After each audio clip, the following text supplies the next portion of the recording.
This is the Morning Hookup on KFOR. We're not gonna take it. No, we ain't gonna take it.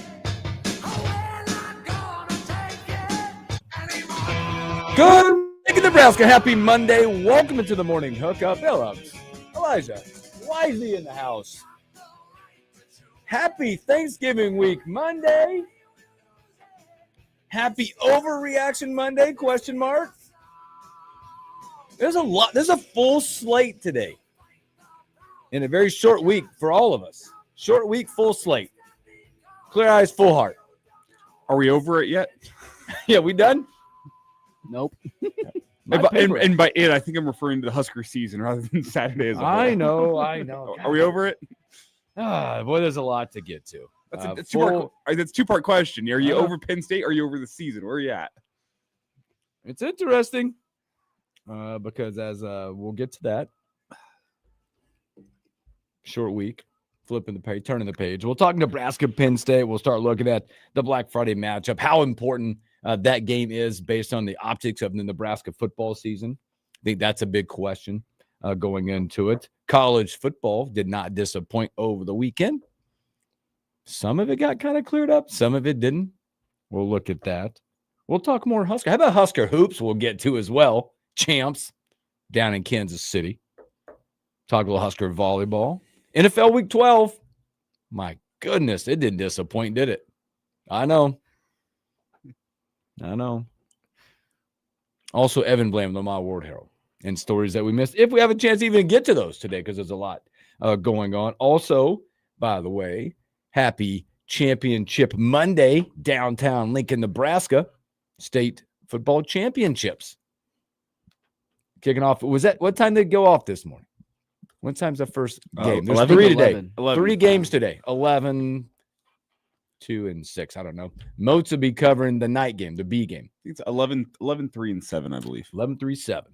11, 3, 37, 11, 3, 6, Yeah. something like that. But you can check out one Jeff Moats tonight for the B game.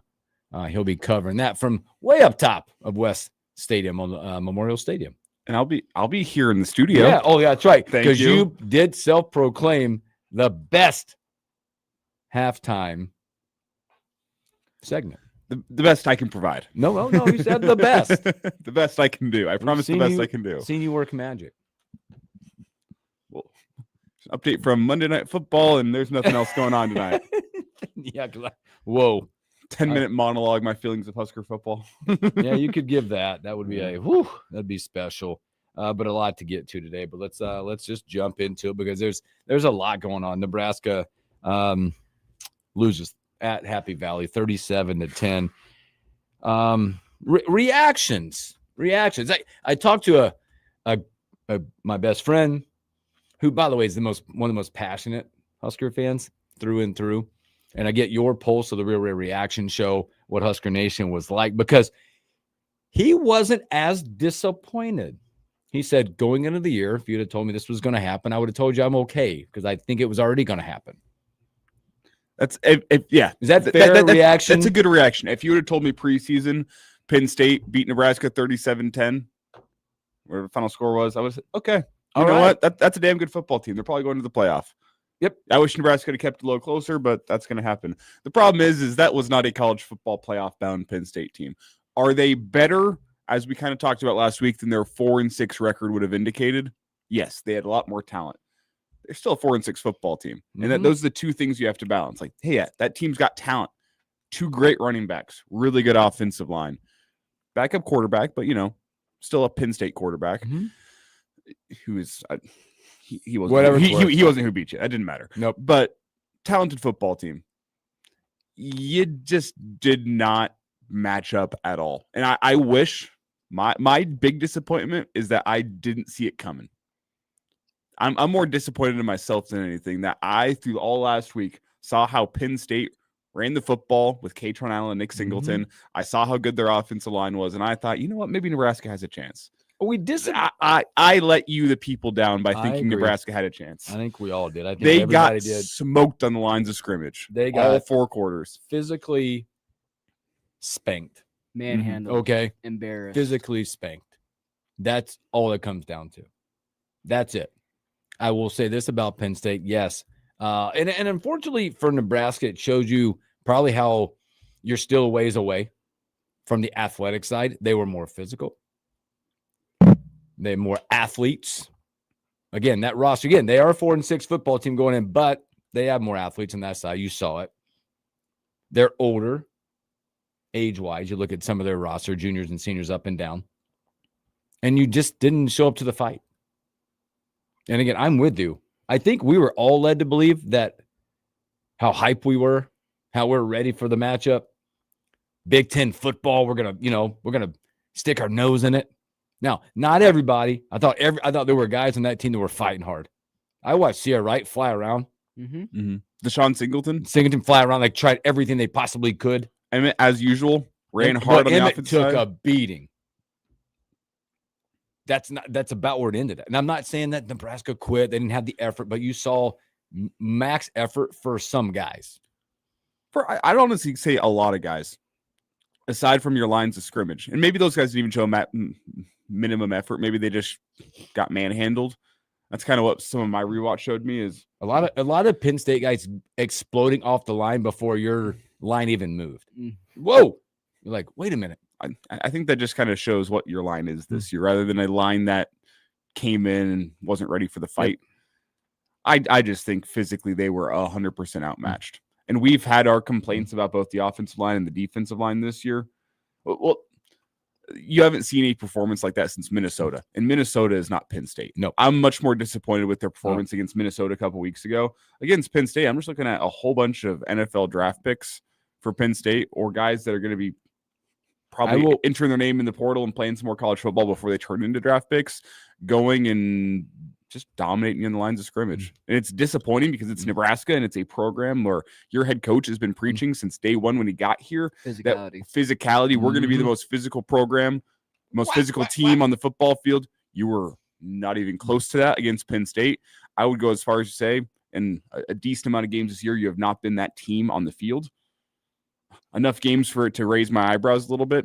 You're just not up to Big Ten standards on your offensive and defensive line right now. This is how I explain it to my girlfriend, because she is not the biggest football fan and doesn't really know what's going on when she watches the game. I said, I can equate to Nebraska football as to a kid being grounded. And it's when your parent says, I'm disappointed, but I'm not surprised. Yeah. Well, you know what? You go sit over there. Tell us more about your childhood here. Yeah. I'm disappointed, but not surprised. They were put in timeout after that Minnesota game, and then they kind of got their parents back a little bit. They're like, okay, we trust you a little bit. You've been doing good lately, and then they came out and they did the same exact thing again. And I will say this: I am surprised, and I was wrong. We talked about, and again, Nebraska didn't do anything to help it. You found out that Penn State is still playing for a purpose. They're playing for that coach right now. They love him. You saw after the game, the signs, hire him right away. They found their purpose, but we did nothing. We talked about it. If you could get off to a start in that game to put them behind and shut them down, you did not. And you had it too. Because I think a lot of the questions are going to come out. There's a lot of questions on decision-making by your head coach. Okay. And I don't know where that goes. I would say this. I don't really care if we'd have kicked a field goal. Should we have got the 3? Yeah, take the 3, take the lead. I don't think it would have mattered. Yeah, that's where I'm at. I tell you, it would not have mattered if you were up 3-0. Yep. It might not have mattered if you were up 7-0. Well, the two things can be true. One, as soon as that offense stayed on the field on 4th down, I think everyone in this state knew what was about to happen. Everyone in the state was like, 98 coming. Yeah, this isn't going to work. You should take the 3. I'll also say if you took the 3, it wouldn't have mattered. I'm with you, Hoaxie. The way Penn State physically manhandled it. Oh, well, you gave them momentum. You got the crowd into that football game. It didn't matter. They knew who they were going to be. They knew exactly what was going to happen. Yes, they didn't need the crowd in that football game. They didn't need momentum. They watched film all week long on Nebraska, looked at that run defense and said, oh. Yeah. Well, and I think the other part of that is, and go into that point, you could tell at times Nebraska looked desperate. How many times, like in looking at special teams, how many times did Barney get the ball or Mekhi Nelson go, we have to get yards. Yeah. Right. We have to do everything we possibly can to try to build some momentum from a field position, whatever.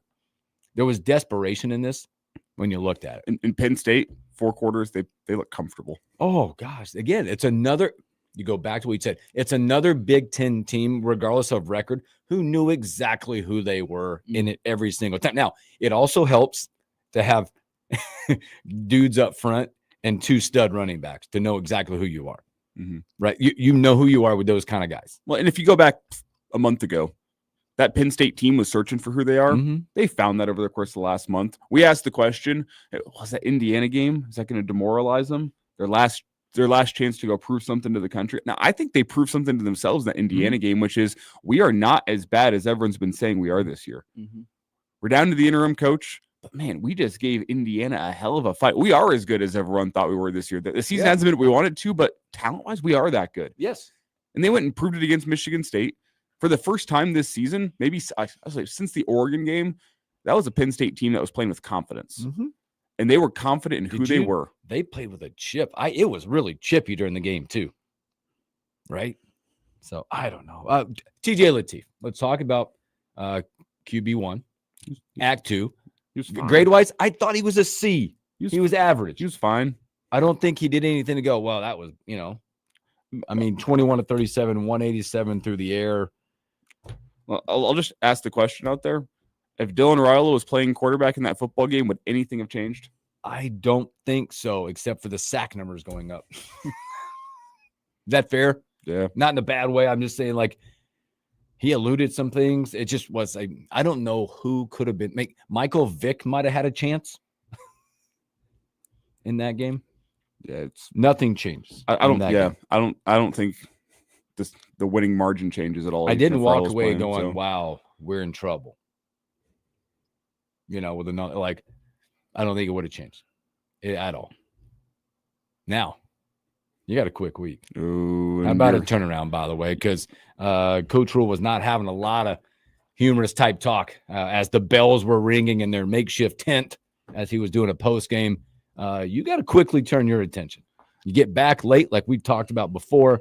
You have an Iowa team coming off a yucky win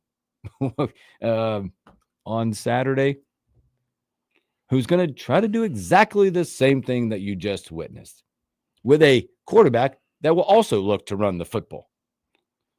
That's where you're at. Yep. And I'm stuck between a rock and a hard place in analyzing this game because 2 things are true. 1, Iowa is built in the exact same way that Penn State is, that they can go dominate you along the lines of scrimmage. They can run the ball with the running back. They can add that quarterback run element that Penn State didn't really show, but it's given Nebraska troubles all year long. Stylistically, I am worried it's going to be duck and cover against Iowa. Yep.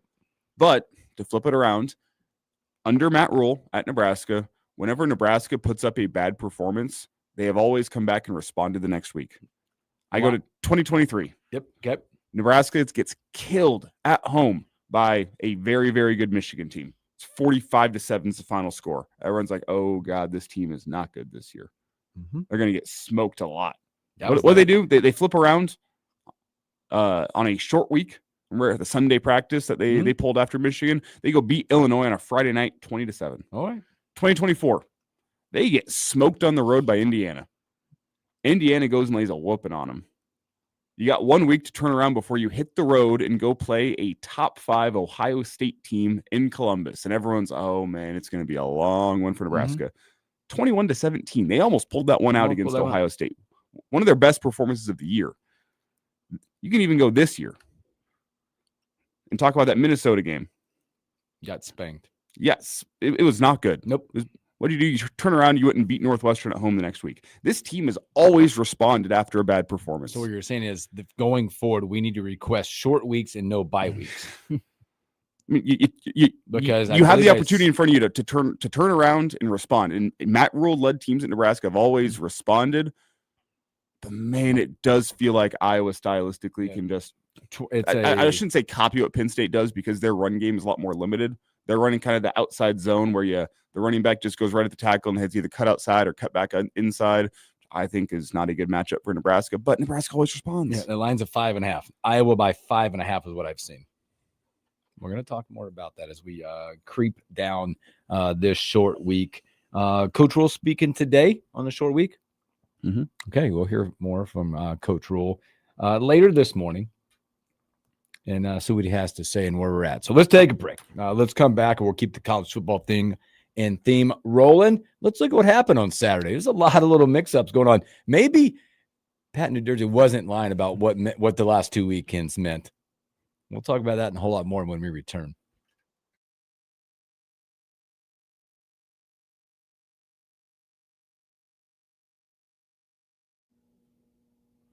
Booyah.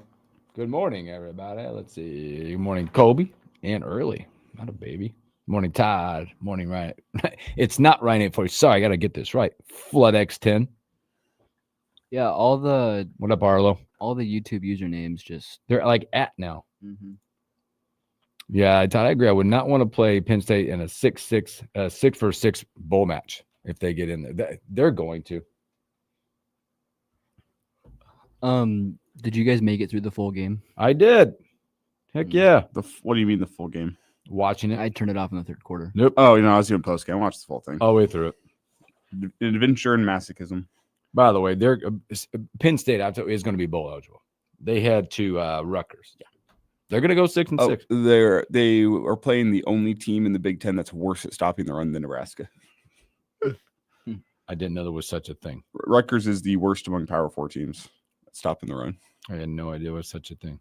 I made sure to look that one up because I was wondering after the game, like, where is Nebraska? This is a great question that came in. It was like, yes, a couple hours ago. Not yours on X. When Huskers players play USC, they ran the same play 4 to 5 times. Now the other teams are running the same play. The DC can't figure out how to stop it. He also said, I see other teams develop their players, but Nebraska can't seem to. What the hell is going on? USC ran a lot of it. Penn State ran a lot of counter. Yeah. That's the play that Nebraska's really had fit stopping this year. They don't have a guy that can, crash down the end of the line of scrimmage whenever the guard pulls around. They kick out the end, and the tackler tight end pulls up to go kick out the linebacker. And they don't have a guy that can close down and take on that pulling guard and close the hole down. And USC knew it. Yeah, Penn State knew it.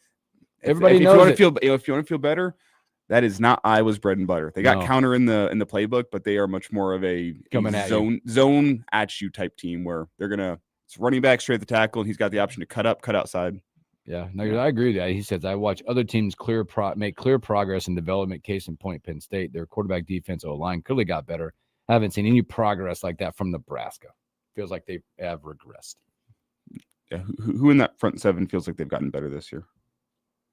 Now the question being is that youth? Is that a first-year defensive line coach coming from the NFL? Are we sitting back kind of waiting? Do I dare say patience? Do you want me to scare you out of the place? Say patience. I talked to you about a specific defensive lineman that I cannot stand. He's got the same name as one of my co-hosts.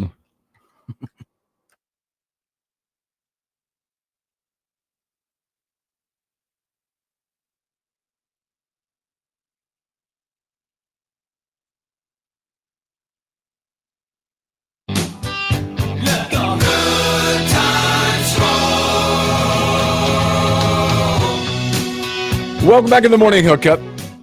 Happy Monday.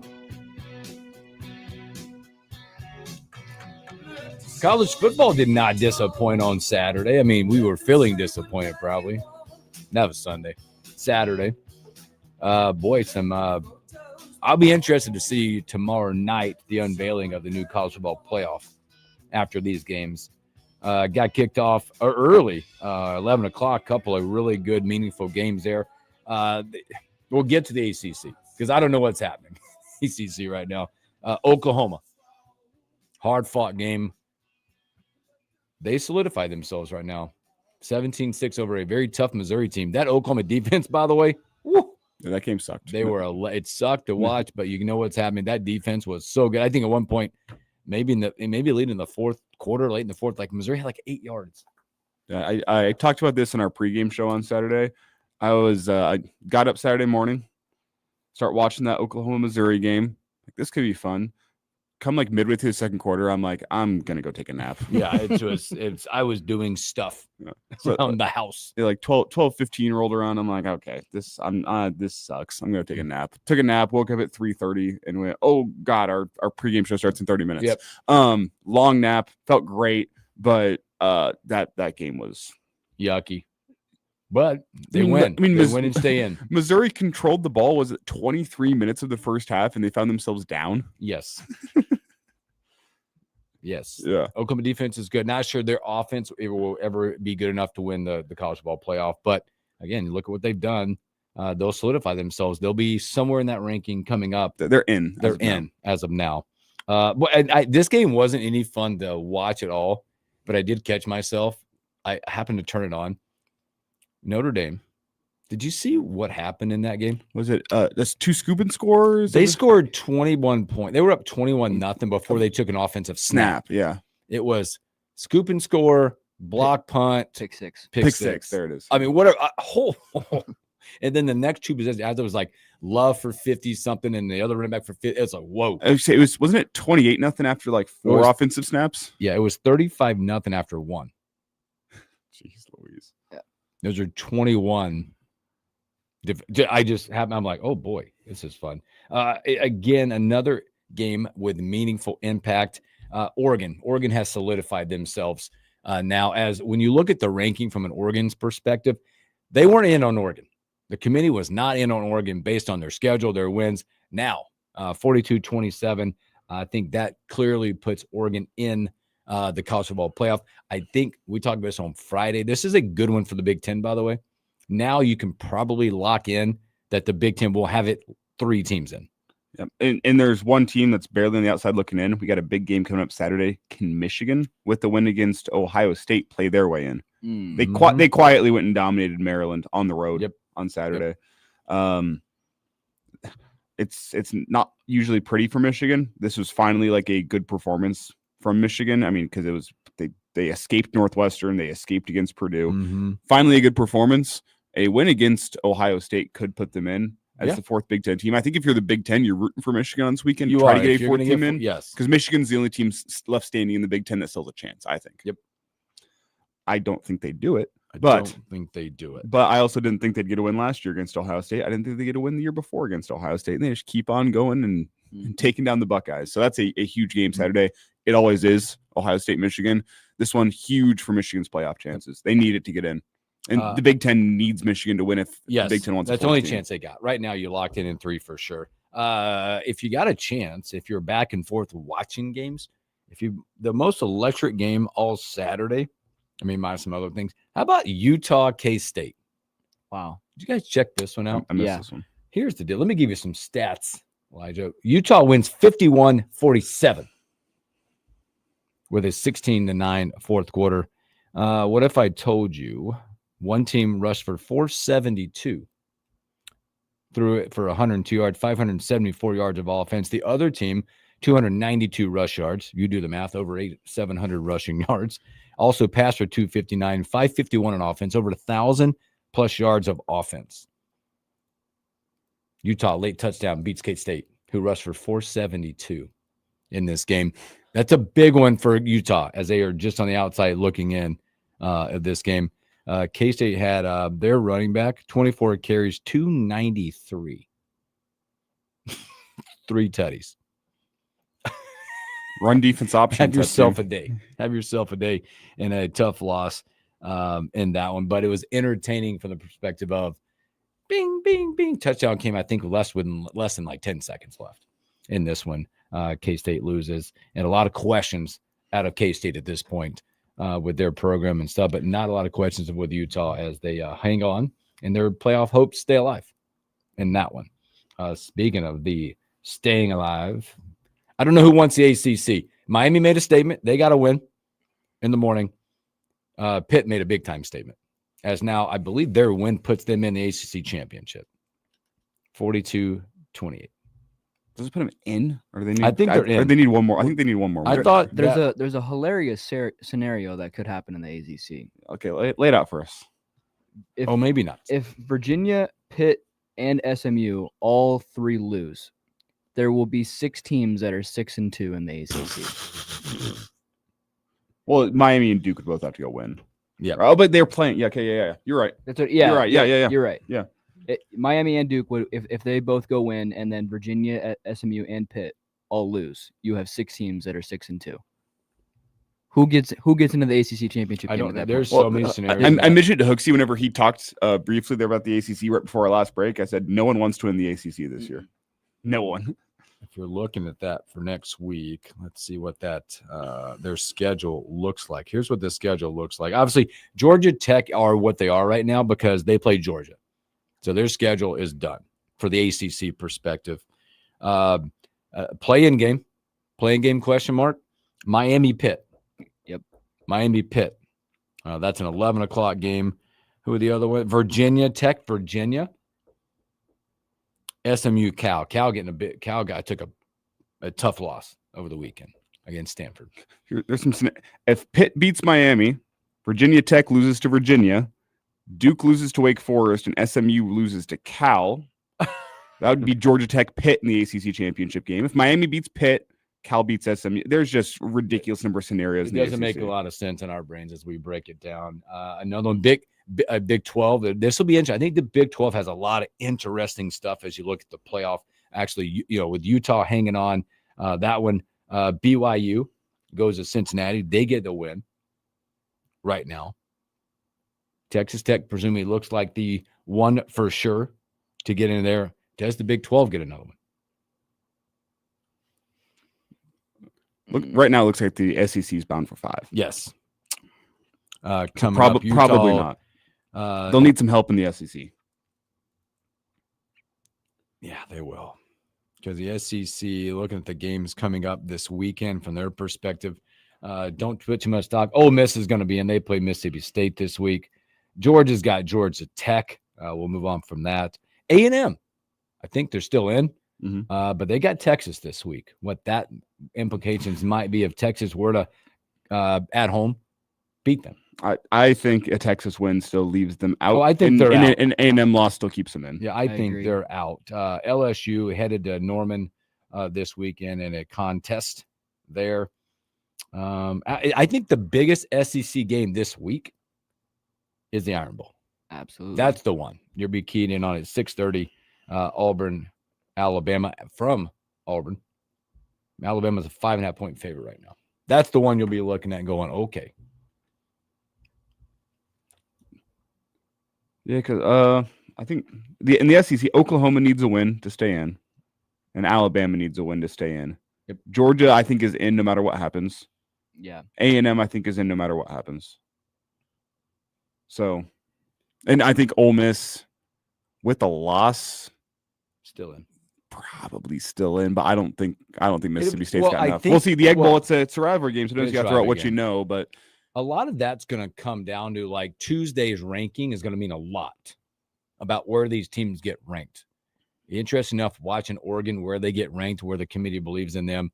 Where does Ole Miss rank? Like 7 through 10 is the weird spot that a loss could put you out.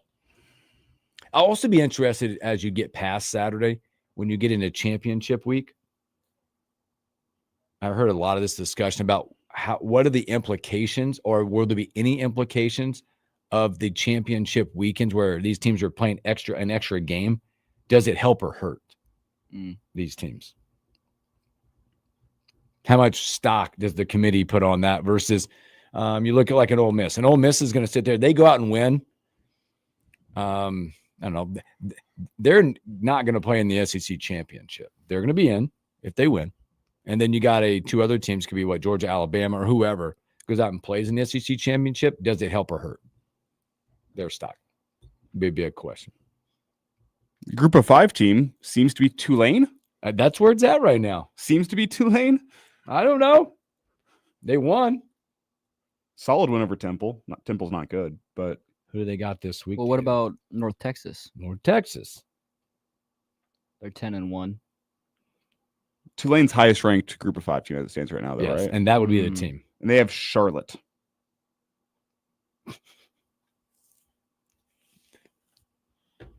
I don't know. I don't know. Whoever gets that group of 5 Exactly. spot's going to get killed. Whoever What- comes what- out of the group of 5, whoever comes out of the ACC, I think they're gonna get manhandled by any other team.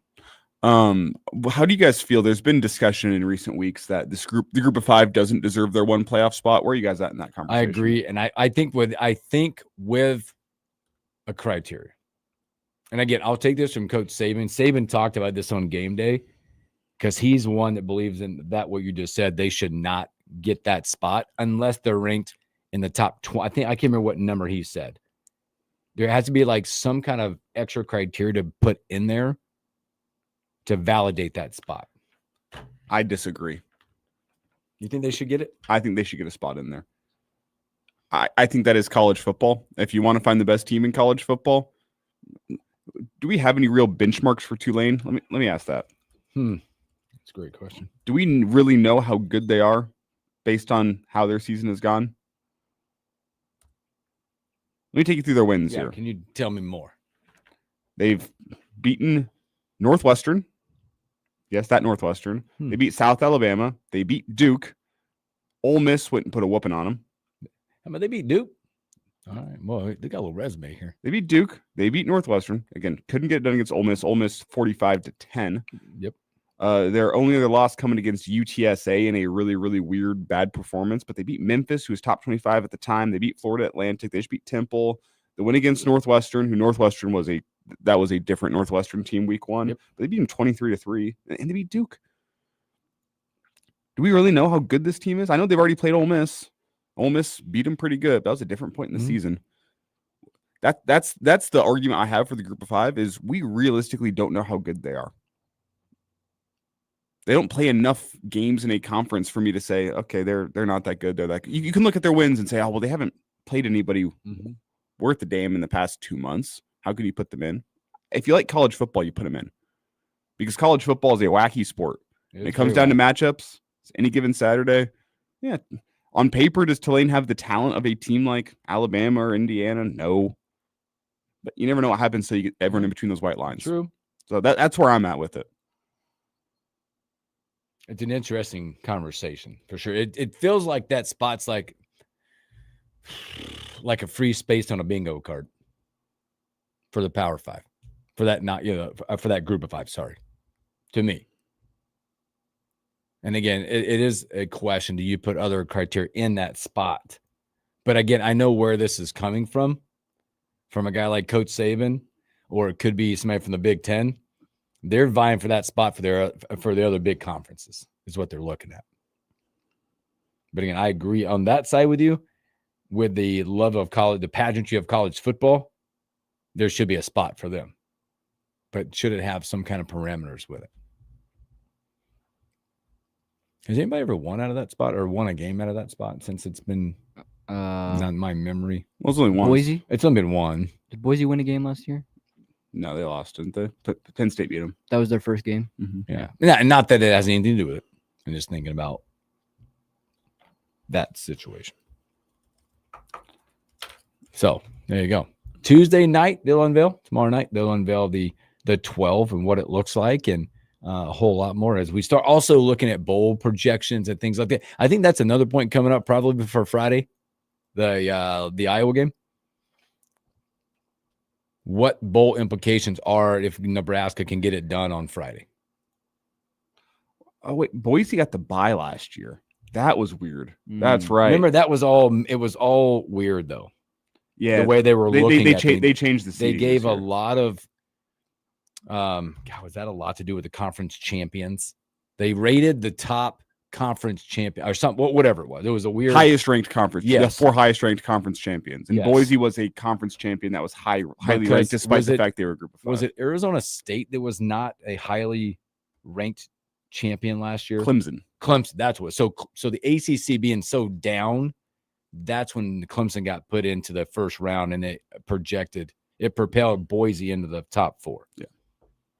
Speaking of bowl games, per ESPN, I see these are just random projections, but there's the Las Vegas Bowl Nebraska versus Utah. Yikes. Imagine their run game. And Nebraska versus Missouri. Again, imagine their run game. Imagine Ahmad Hardy against. So This is a that- big one for projections this week because I think I don't know. I would assume because that Tampa Bowl is a step above those other ones. I would project or assume the winner of this one is going to get Tampa, unless that committee says, "Wait a minute, hasn't Iowa been there already to Tampa?" They have the right to take a different team, Mhm. but you feel like this is a big one with 3 bowls locked in. Whether it be, I don't know the pecking order. It might be. I think is it Vegas, Nashville, Tampa. Pecking order. And there's also I know Phoenix is in there somewhere too with is that the rate bowl? Yeah, sure. I think so. Yeah, we'll see. Oh, Whenever we evaluate bowl matchups right now, everything changes by the time the bowl game actually rolls around. Yep. You have to And make we it, don't you really- have to make it through the portal window. You have to make it through the coaching carousel. Coaches will leave. Mhm. Players will be in the portal, both for Nebraska Can and you- for opponents. portal window changed though. You can go in it, right? No, there's 1 week. There's- That's in January. Is it December? It's a January portal now. Take a peek at that. This changed this year. This changes a lot in the landscape of college athletics. Oh yeah, Football. January It's 2nd through 16th. Yeah. So everybody gets through the bowl season before there's the window. that's good. Now there could be what I Players- think there's still you're, players the sitting out. opt out Yeah. situations that you're going to Yes. see. Yep. That's what you're going to see versus I'm in the portal. But you'll know if they're saying they're opting out, then you'll know. So, all right, let's take another break. Boy, speaking of something fun, baby, how about Nebraska ball down in Kansas City? Couple big wins. Let's talk about that when we return.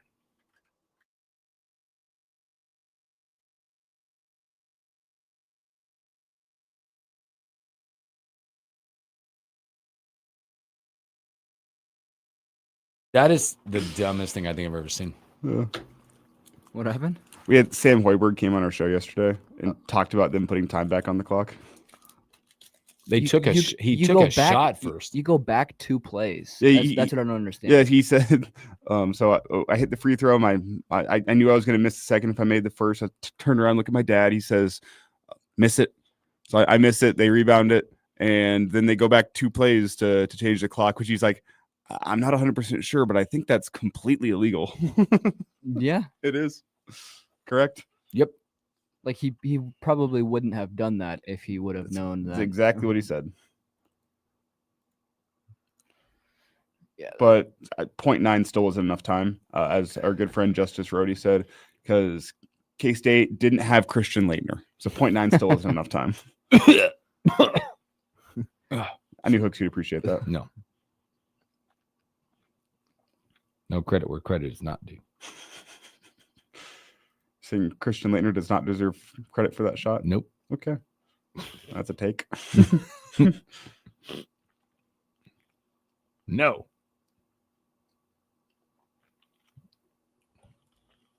I guess I'll stand corrected wrong when I come back on the air with players.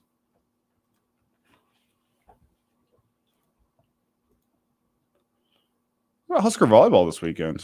Oh, it's on my list. Not unexpected, but Nope. I think it's still hard to do what they've done, no matter how good you are.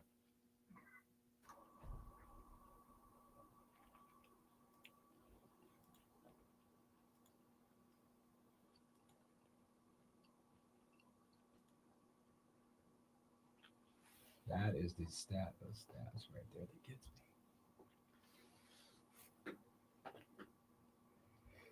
me. Yep. There's one telling deal from Nebraska's game against K-State that proves that they can win in different ways.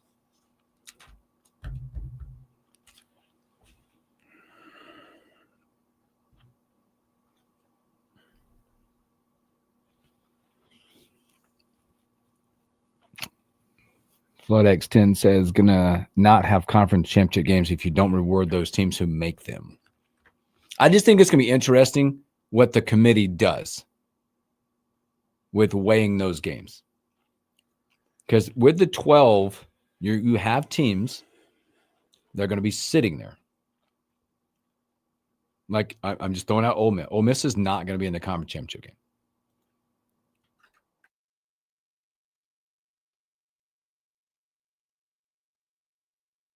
They're playing basketball. All around the We world. love that basketball. To the beach, y'all. Playing basketball. Welcome back in the morning hookup again. Happy Monday. Happy start to your Thanksgiving week. This was the intro song at NBA 2K one year. It was 14, 15, something like that. I want to say it took it 12. No, I think it might have been 14.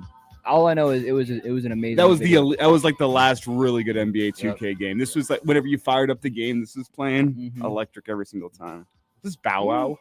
Yeah. Yes. Yes. Yeah, Yes. Hooksy knew. Yes.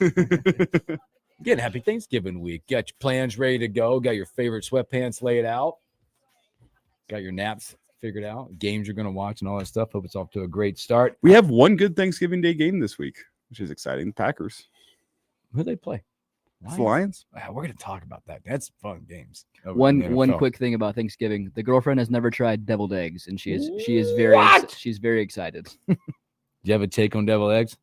Love deviled eggs. Okay, all right. I'm- I thought you were going to be one of those like, what are you? No, my I can mom eat makes, 14 like- of those. We always get we are all together, both families, sides of both families, and my mom makes like 3 dozen. Yeah. And it is game on for that stuff. Yeah, you better be quick in that line to the deviled eggs. 'cause Yeah. I'm running. Yeah, she walks in the door and I grab them. Don't worry, I'll set these out. Where did 14 of the deviled eggs go? Don't you worry. Don't you worry. Boy, Nebraska ball down in Kansas City, they get it done, win 2 games down there in an electrifying game against K-State, which led to a late foul in the game. To that one, they hang on 86-85 to improve to 6-0. So much out of this game, by the way, this team. You look at the stats. There's, I mean, again, you can look at stats. Nebraska did not. She only made 8 of 32 from the 3-point line in this game. But the stats that'll stick. There's a couple things that stick out to me in this game. There's a couple of things that, like, I am wrong right now. I am wrong. Effort, hustle, toughness is Big Ten basketball. And Sam, I'm sorry. You're doing it. Okay? You watch the last play. Obviously, there's a lot of it like, he didn't get fouled. Yeah, he got fouled. Oh, But if you watch the angle of that, there's something fundamentally that people miss out doing. Shot goes up. Where does Sam go? crashes for a rebound. Crashes For for a a rebound. rebound. It comes right to him. He gets fouled. He makes a free throw. Boom. Nebraska also proved that they can win different ways because I thought, wow, but you got to prove. There's been bullish on the fact, can they go inside? Of their 86, 48 in the paint. Apparently, we can go inside. We actually had Sam Hoiberg on the Average Joe Sports Show yesterday, so go check that one out. Search up the Average Joe Sports Show on YouTube, podcast forum, wherever you get your podcast. Go check that out. We were talking about the fact it really opens things up. Whenever Nebraska can stick Sam Hoiberg down in the low post, it really opens up rink on the outside. Oh, that's why we do it. Get that 5'10" guy down low and just really open up the offense for your 6'11" guy standing out in the perimeter. Yeah. Welcome to modern basketball, Yeah. which This is wasn't- tongue in cheek, but yeah, what Nebraska's the threat that they have shooting on the outside, all those guys. Mhm. Frager, he's been great behind the arc. Sanford behind the arc. Asijan behind the arc. Jamarcus Lawrence behind the arc. Even Rink behind the arc. Sam was talking about how his finishing at the rim's gotten better this year because there's no big down there. The big is standing out in the 3-point line with Rink because you have to respect that. So it opens up things on the inside. You don't have to go shoot amongst the trees whenever the trees are standing out in the perimeter because they're Mhm. worried about the 3-point shot. That opens things up. And then to flip it around, when Nebraska does get inside, it's opening up the 3-point shooting. A lot. This team finally has the pieces that Fred Hoiberg can run the type of offense that he wants to run, Yep. which is NBA style. That's how it works in the NBA right now, too. People, why there's so many points in NBA games? Why are guys so good around the rim? Where's the big? Well, the big stand out the 3-point line because everyone in the NBA can shoot threes now. Yep. And that's what Nebraska has on this team. Everyone can knock down a 3 if they need to, opens up things on the inside. Once you get things going on the inside, it opens things back up on the outside. Yeah, you look at this team and boy, the guy,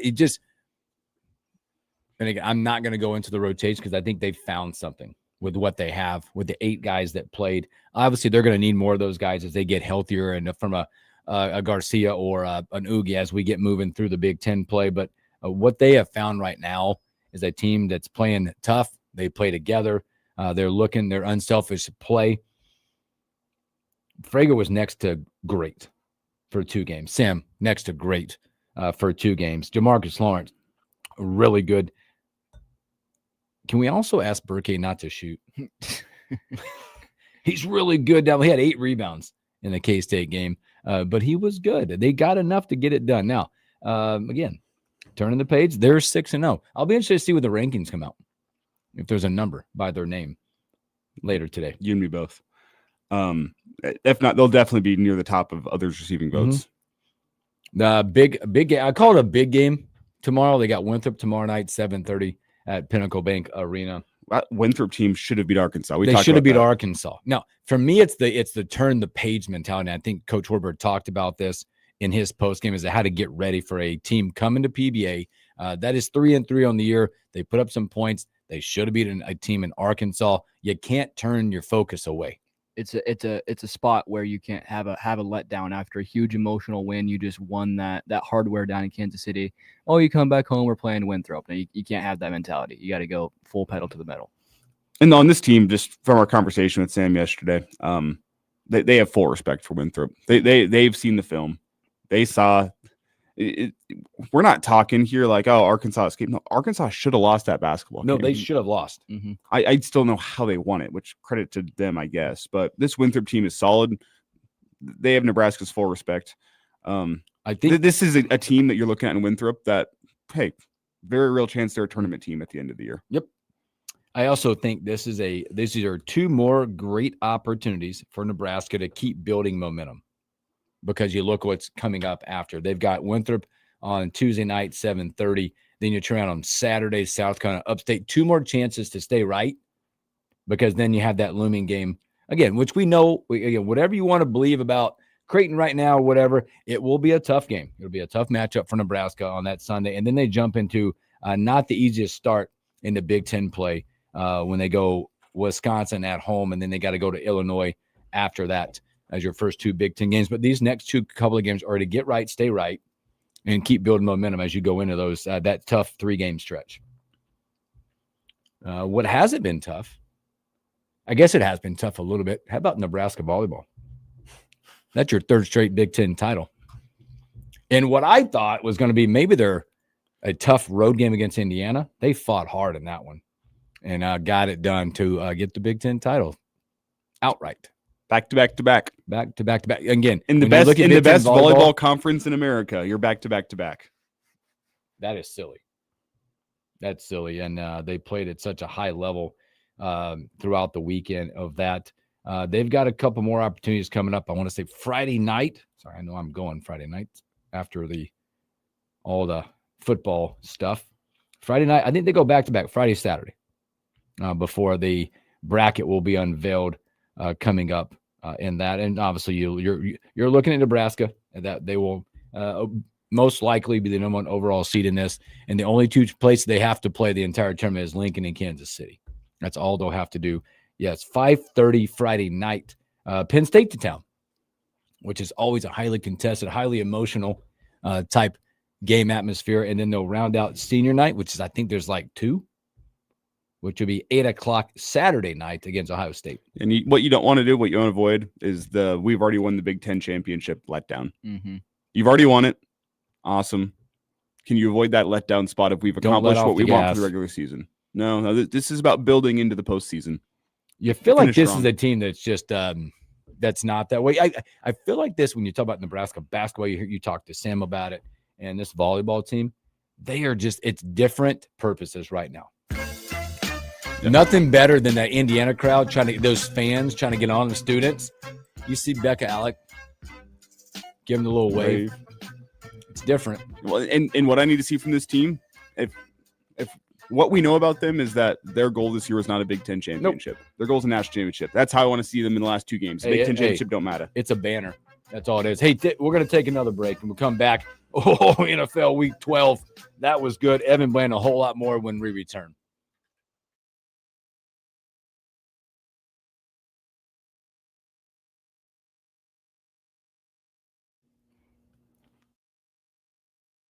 Americans homeless during the holidays, and we plan to give over 600 people a wonderful Thanksgiving meal. In addition, we'll hand out hundreds of turkeys with all the fixins to individuals who are just having a tough time of it. We do all this with support from people like you. So please, check out our website at pcmlincoln.org and learn how together we can become the thanks in someone else's Thanksgiving. Raising little ones is a big job, and you do your best to give them a good start every day. That means making sure they're well cared for while you're apart. You work hard, but it's not always easy to make ends meet. There may be help. Find out if you qualify for Nebraska's Child Care Tax Credit for working parents. You could be eligible for a credit of up to $2,000 per child on your next tax return. Learn more at nebraskachildcaretaxcredit.org. Brought to you by First 5 Nebraska and Nebraska Children and Families Foundation and aired by the Nebraska Broadcasters Association and this station. Ah, Cornelius, it's the holidays and Lincoln is positively abuzz about Jet Splash once again. Have they started washing sleighs, Reginald? Haha, not quite, but they are offering sleigh loads of savings on car wash bundles and memberships. It's their jaw-dropping holiday sale. Wow. Annual plans are up to $100 off, making it the perfect time to upgrade. And Jet Splash's 9th location off 27th and Vine is now open. Does it wash sleighs? Shop local or online at jetsplash.com. Well, does it? I know that hiring can be challenging. You need someone to match your role perfectly. Well, now you can meet them fast on ZipRecruiter. Build your team, build it sooner. Meet your match on ZipRecruiter. Just head to ZipRecruiter.com/free right now to try it for free. That's ZipRecruiter.com/free. Meet your match on ZipRecruiter. Try it free. It's the biggest savings event of the year. Menards. 11% rebate ends Thanksgiving Day. Save big money on everything you need for any project. We've got something for everyone. Homeowners, contractors, DIYers, the kids, and even grandma. Hurry. Menards 11% rebate ends Thanksgiving Day. Save big money at Menards. 11% mail-in rebate is a merchandise credit check. Good on future in-store purchases. See menards.com for details.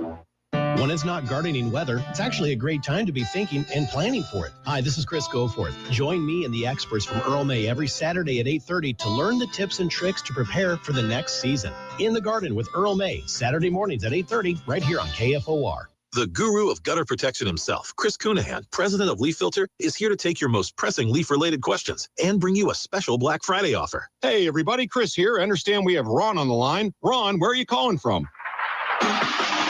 Uh-oh. Ron, are you calling from a ladder? Well, I was. I wanted to ask Chris what I need to do to get my gutters ready to have Leaf Filter installed. Oh, Ron, you don't have to do anything. A Leaf Filter Trusted Pro will come out and clean out your gutters, realign and seal your gutters, and install Leaf Filter, America's #1 gutter protection system. So I didn't need to get on this ladder? Ron, Leaf Filter Trusted Pros are in your neighborhood and ready to help. Just visit leaffilter.com/trust to schedule your free gutter inspection and get up to 30% off. Thank goodness.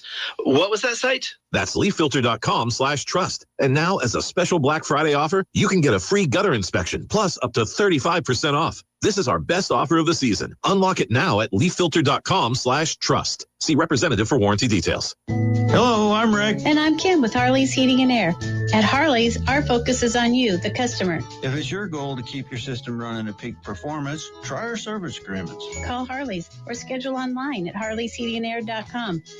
Lincoln's local news, talk, sports, and weather station. FM 101.5, 1240 AM, KFOR, and KFRX HD3, Lincoln. From ABC News, I'm Sherry Preston. The airports will be crowded and cars will be full as Americans head out for Thanksgiving this week. ABC Transportation correspondent Gio Benitez says from now until Sunday is one of the busiest travel weeks of the year. Record-breaking Thanksgiving travel rush well underway. Nearly 82 million people expected to hit the roads and skies. Airports from coast to coast already packed, set to only get busier this week. The skies will be so busy that the FAA is already preparing to use limited military airspace if needed to support the most efficient flow of traffic across the East Coast and the Gulf. The trade group Airlines for America says U.S. Airlines will be carrying an all-time high of 31 million passengers this week. Now, besides the crowds, there are the colds and the flus. And when it comes to this year's influenza strain, we could be looking at a nasty couple of months, says ABC's Jim Ryan. Flu-related hospitalizations in 2024 were their highest since 2010, and this year's surge in cases is coming early. A new subvariant is raising alarms. With subclade K now being identified in Japan, Canada, and the UK, it's still unclear what this might actually do to the U.S. ABC News medical contributor Dr. Alok Patel says the best way to prevent a spread remains the same. Please stay home if you are sick. Jim Ryan, ABC News. President Trump and Chinese President Xi Jinping are said to have spoken by phone this morning about trade.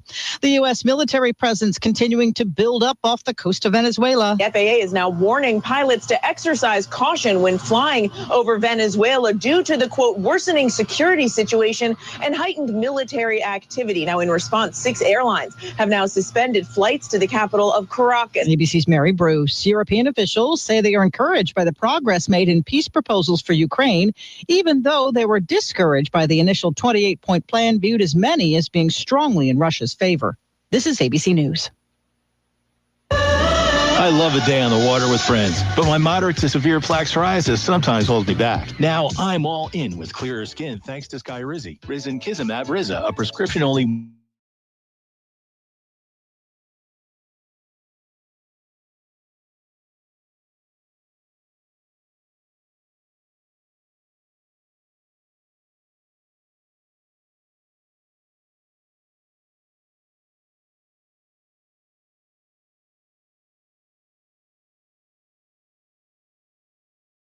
Allergic reactions, increased infections, or lower ability to fight them may occur. Before treatment, get checked for infections and tuberculosis. Tell your doctor about any flu-like symptoms or vaccines. There's nothing like clearer skin. There's nothing like better movement, and that means everything. Ask your doctor about Skyrizi. Visit Skyrizi.com or call 1-866-SKY-RIZZI to learn more. 2 people were killed in a weekend crash north of Lincoln. Good morning. I'm Jeff Modes. 50 degrees at KFOR. A deadly crash early Sunday afternoon in Ceresco left 2 people from northeast Nebraska dead. The Saunders County Sheriff's Office said in a release to KFOR News the crash happened at Highway 77 and County Road A. A trike motorcycle was northbound, and an eastbound pickup truck had crossed in front of the motorcycle. The motorcycle hit the passenger side of the truck, and the motorcyclist, 65-year-old Daniel Gaunt of St. Edward, Nebraska, and his passenger, 6-year-old Helen Rosso, also of St. Edward, were pronounced dead at the scene. Investigators say both victims were wearing helmets. Alcohol is not believed to be involved. Police here at Lincoln are still investigating a weekend shooting inside an apartment in the Belmont area. According to Lincoln Police, the shooting happened late Saturday afternoon, the 2500 block of North 9th.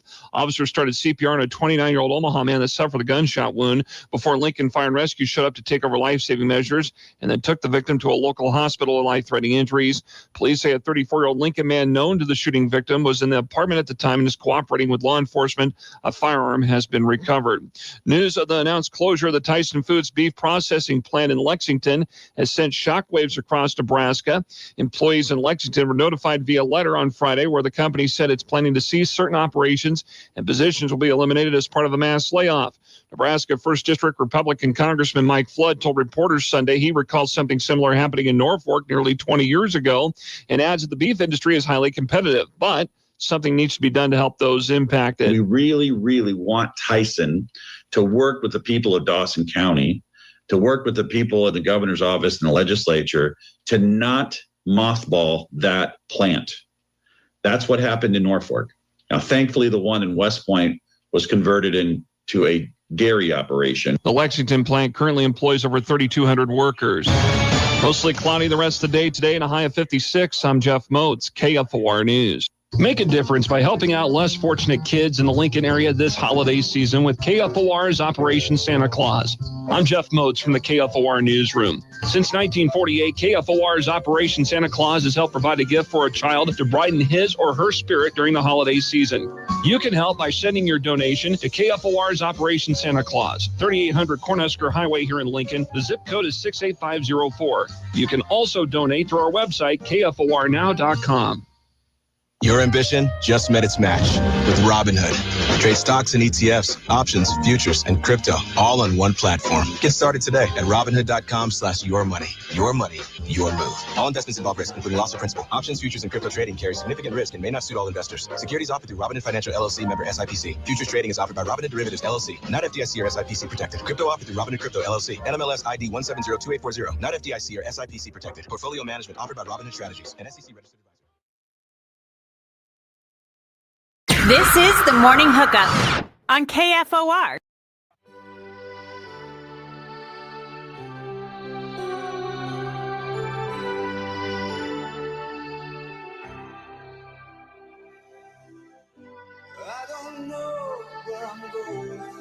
Welcome back to the Morning Hookup, hour number 2. I thought you were going to bust out in song. Thanksgiving is approaching, folks. Family time, all the stuff. You guys have any traditions that you do? My tradition is to try to hide from the family. If your family does a Thanksgiving Day 5K, get the hell away from me. Yeah, the turkey trot. Yeah, how about Sorry, you I'm not stop? dogging them. If you do them, do them. I ain't doing them. I'm dogging you if you do them. Ooh, we want to be healthy. Thanksgiving is not for being healthy. No, it's not for man. being active. It is for eating a boatload of food and watching football. Yeah, And falling asleep on the couch. Yes. Yeah. AKB left alone. Again, I go because my family, they'll all be together. Here and there will be lots of stuff, lots of movement. My role in that is to show up early, make sure everybody gets their drinks. I am bartender, which I engage with. I'm also cleanup guy. So I grabbed the boys and said, let's get dishes because you know what where we're going to be out here shortly? Watching football. The quicker we clean, the better. And then I'll let everybody else play their games. I am not a game guy. I will not engage with your games. That's crazy. That what? Wait. You're I'm not a game guy. I need to go watch the game, not play a game. Okay. You can do both. Nope. Not happening. I'm just not built. I'm a sore loser. Here's the thing. I just called you. My family, we are not a drinking family on Thanksgiving. We drink coffee. Lots and lots of coffee on Thanksgiving. But maybe one cocktail while you play the game. But what about Wednesday night? The night before is a big holiday of getting after it. Let's just talk about it. Blackout Wednesday. Why not? No, and her family is not as much as I'm the outcast of the drinking. I always hide by it. They know what I'm doing. My favorite part of Thanksgiving dinner is saying, so what do you guys think about politics? Yeah. Oh, gosh. And then watching everybody go, Find one current event story to bring You're up. the one. You go. No, You walk away, don't you? This year, I think you guys see Mom Downey's meeting with Trump at the White House. Wow. That's how you get things started. And then you get back up to the kitchen. Drop that one. I'm gonna grab some more water though. Be right back. Way to throw the gasoline on the fire. What do you guys think of Mom Downey? Throw that one out there. Or man, Trump sure seemed to like him. Oh boy. All right. That's what. Hey, just for the instigators out there. That's what you're dropping. Yeah, you're just causing family members not to be together anymore. I'm ready for it. No, it's trust me. It is. I'm with YZ here. It's must see TV. It is must see TV on Thanksgiving. Yeah. And then I go excuse myself to the kids table after that one. I'll see my way out. Hey, the kids table is electric. Don't Boy, sleep on the kids table. There's a few teams on the NFL that are still sitting at the kids table, and it's the Chiefs. They're still sitting there. They got a good win. The Colts. That was an interesting game on both sides. Chiefs get it done 23-20 to keep their hopes alive coming up. And we're going to talk about some of these games coming up. The Chiefs do get it done, but there's a couple of games coming up that have huge implications when we start looking at the playoff picture coming up. Packers get it done 23-6 win. Boy, on that side, Vikings aren't pretty good. 9 likes to get sacked, doesn't he? 9. Are we out on the 9 experiment in Minnesota? Yeah. Yep. I think a lot of people are. Justin Jefferson's way out. I thought that pick was terrible whenever they made it. What did you guys see from J.J. McCarthy in college that showed you this guy can be the future of an NFL Was team? it the whole all you saw he's a winner? A first-round draft pick? Like he's a winner. He threw the ball 11 times the national championship game. Yep. He was really good at handing it off to Blake Corum. I'll give him that. And Donovan Edwards, So behind I the think best that offensive line in college football. Experiment can be coming to a close pretty quick out in Minnesota. He is bad out there, and so are they. Speaking of continuing to be bad, you Patriots, hang on. They get it done 26-20. Not our best performance. Nope, but it wins a win. Yeah. Wins a win. You keep pace in that division. Welcome to Broncos life. Not the best performance, but you'll take a win. That's been the Broncos all year long. I mean, made 294 and a touch. Take it what you get. Boy, Hunter Henry had a nice day. 7 catches, 115. Also had a tutty in that one. Maybe, I don't know, entertaining. I thought this would be entertaining. I didn't know it would be this entertaining. Detroit wins in overtime. Gibbs 60-plus yard scamper to win it, but over 1,000 yards of total offense that day. Jameis was fun to watch. Yeah. Jameis caught his first pass for a touchdown. Jameis had the ultimate Jameis Winston stat line. He had like over 250 yards passing. 366. Oh, I didn't even know it was that much. Two tutties. A couple touchdowns, and he had a receiving touchdown in 33 yards. In that receiving touchdown, it was a contested catch. Then he went and stiff-armed a linebacker into a spin move into the end zone. That was crazy. Wandale Robinson, have yourself a day. Yeah, it was 156 receiving yards on 9 receptions with a touchdown. Yeah, have a day. That was a career day for him. I will show you this. But then Jahmyr Gibbs on the first play of overtime, 70 yards to the house. This is the best one I got. It said in our fantasy football stream, or text message said, "Man, the Giants experience is wild." And then Robin Wash just simply put that. Hey, the Giants. Welcome to HEW. The Giants are probably a top 5 favorite team for me to watch in the NFL this year. They're fun. 2 incredibly fun quarterbacks with Jackson Dart and Jameis Winston. Wandale, I know he's only half of a former Husker because Nebraska tried their best to ruin him and then Kentucky saved him. Yep. But he's fun to watch. Before Scadaboo got hurt, he was fun to watch. Like the defense has some guys that can get after the quarterback. They got some stuff going on. Overall, fun team. They were holding the Lions down for 3 quarters, and then the Lions explode. They just don't tie it like up in the fourth quarter. It was 10-7. And then Jahmyr Gibbs 70 yards first play of overtime. 219 on the ground. I just realized Jameis had 366 yards passing on only 18 completions. And don't forget that the full Jameis experience, he had all those good things. Of course, he had an interception. Crucial interception. Of course. Ravens get it done against the lonely Jets, 23-10. They are quietly now in first place in that division. Pittsburgh, after their loss to the Bears, 31-20 on the outside looking in that one. How about the Bears? Quietly, maybe not quietly, 8-3. They're hanging around in that division. The Bears does feel somewhat quiet. Unless you're a Bears fan, do you guys know? Nobody. Off the top of your head, among those 8 Bears wins, what is the most impressive win that they have in there? I do know a lot of them have been coming from behind, and a lot of them are 1-score wins. So, and I think about who they play. They played the Pack yet?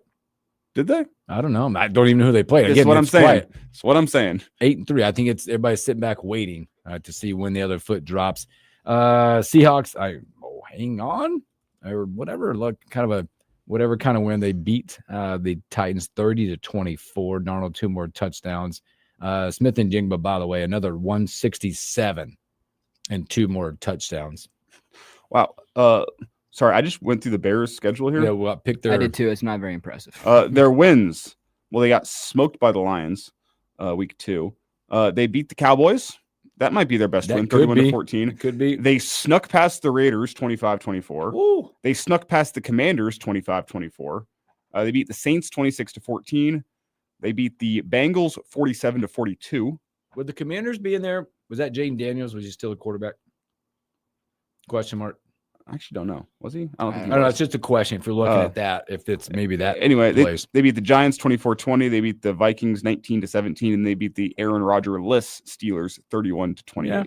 There's not a single win in there that makes me go, wow. But they're getting wins, and that's more than the Bears have done in recent years. So how about this? Does this make you go, wow? The Browns 24-10. Shadur's opening act. A little bit wow, actually. That being said, the Raiders are horrible. They are awful. And the Browns defense, 10 sacks. Yeah, they're Myles insane. Garrett is a monster. Defensive player of the year. I am so happy. I saw that matchup last week, and I went, I don't think the Raiders are going to be able to block Myles Garrett, and the Browns picked up the Browns defense on waiver wires. 18 fantasy points. You have 10 sacks. 10 sacks, 2 forced fumbles, and a fumble recovery. He's now at 18 on the season. That record's going to be his, isn't it?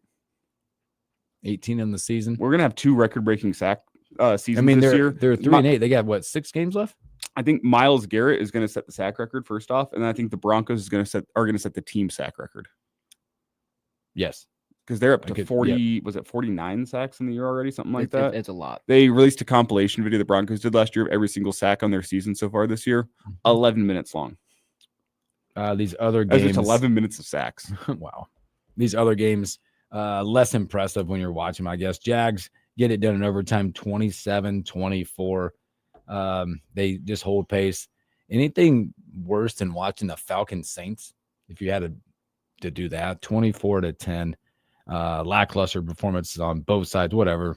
4-7 and 2-9 now. Probably the most, question mark. Cowboys back. Whew, what a game.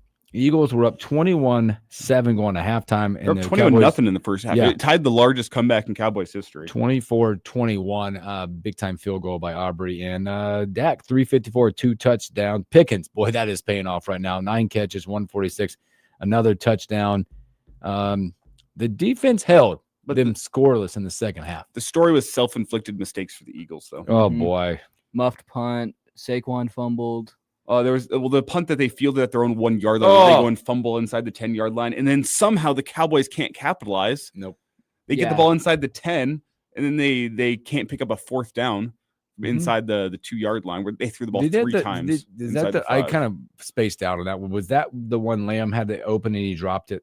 Yes. The drop. He had that's a CeeDee Lamb type catch you got to make. Mm-hmm. But they do. They get it done. They improved to 5-5-1 now, 24-21. And I think now this game, the Rams, they are playing good football. They get it done 34-7. This was 21-0 before you even blinked an eye at this one. Stafford, 273, 3 more touchdowns. Puka, 97. Devontae Adams, 2 more scores in this one. I believe now that's 27 touchdown passes by Matthew Stafford without a pick. The big question coming out of this one, what is Baker's health? Yeah, Baker looked, that did not look good. Looked like he tore something trying to heave on that Hail Mary. I think he had a left labrum tear in previous years or on that side. When it looked like something popped or snapped when he threw that Hail Mary at the end of the half. Mm-hmm. That'd be interesting as they go forward. Now you look at the playoff. Tonight.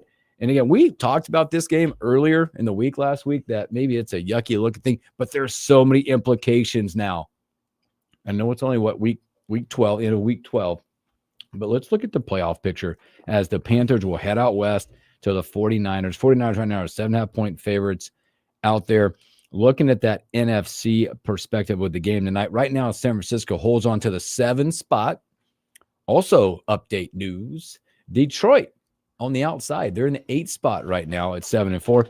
Carolina, 6-5 right there. And Dallas now improves to the 10th spot at 5-1.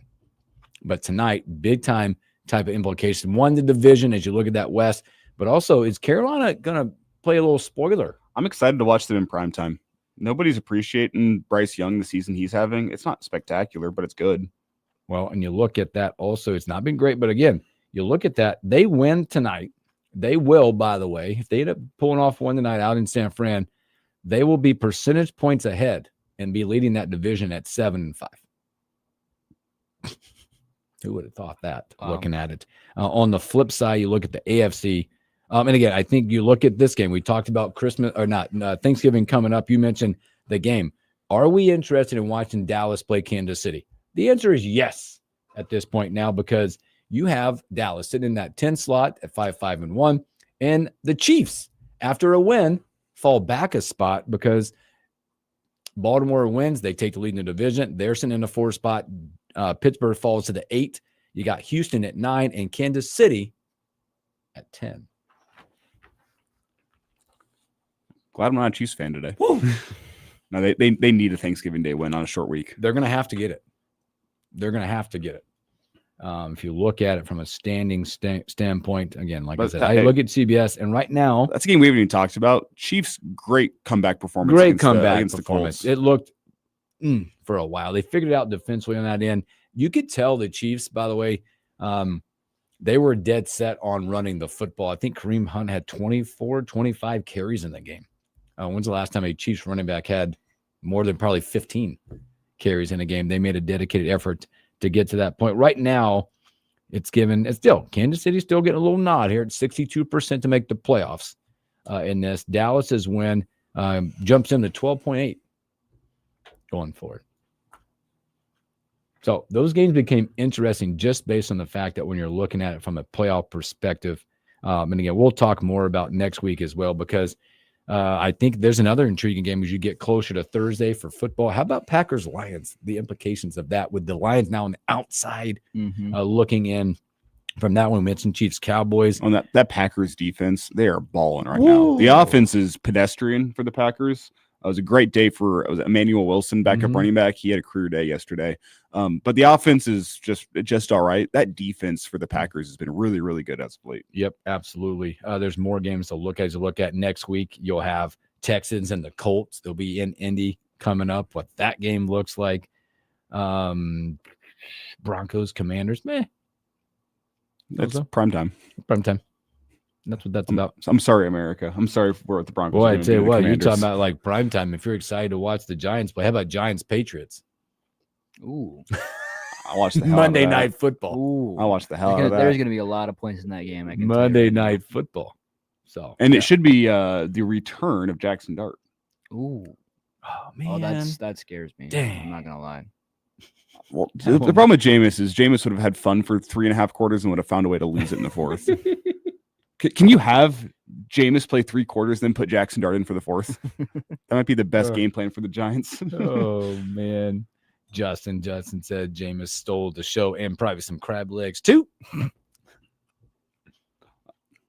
Question here in the stream: are we in agreement the Rams are the current top team? Yes, I think so. I think it's the Broncos. Of course you do. And you think it's the Patriots?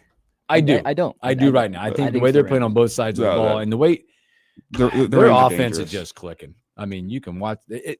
It's amazing to me to see a guy at Stafford's age that we were talking leading up to the season. He might not even get to the field with a back injury. And now I think a lot of that is when Puka, him have always had the connection, but his connection with Devontae Adams right now.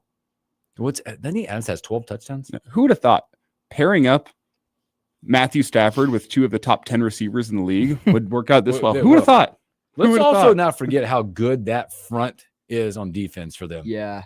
Well, there is one pet play that the Rams run it inside the 5 all the time, and it works for them almost every single time. You've seen it. Fake backside slant. Well, they have it's Devontae Adams. They identify it pre-snap depending on the cornerback's leverage. It's either a fade route, which they ran the fade last night to the corner for Devontae, or it's a slant, or it's a handoff on the inside if they don't get the numbers. So if you send a linebacker out to cover the slant, they hand it off. If you don't send the linebacker out there, they run the slant. And then if you run that inside leverage to stop the slant from Adams, they run the corner fade route, and their touchdown percentage on that play is stupid good. Yep. I want to say it's like over 70% on that particular play. I would throw them way up there right now. So, it's as dangerous as the tush push. Yep. But people don't want to talk about that play ruining football. Oh, goodness. Because the tush push is boring. Yeah, I'm a tush push defender. Let's not start this conversation. That's not. Save that for Thanksgiving. Let's take a break. We'll come back. We'll have Evan Blam from the My World Herald.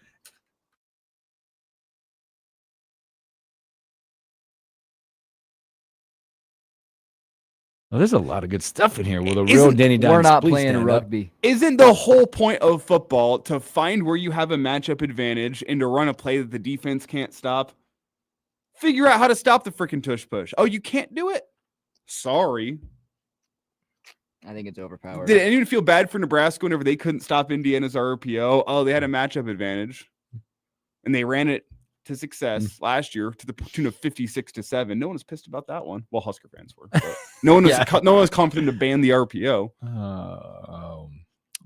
Flex in says running the 5K, great example to my children to show them some fitness. Oh, that is huge. That is huge. We run together on any day but Thanksgiving.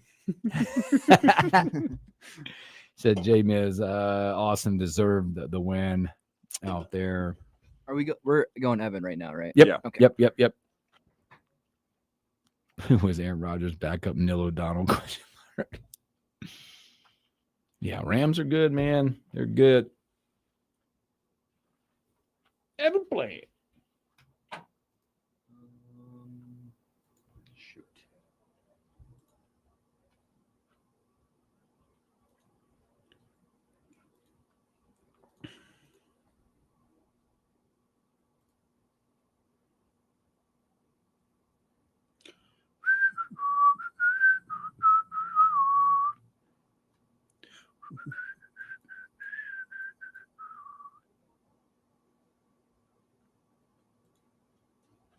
that's right. Can't forget that. Is that on? Yeah. Nebraska volleyball's rocking. They're rocking the blackout on Friday. Oh, hell yeah. I got to remember that.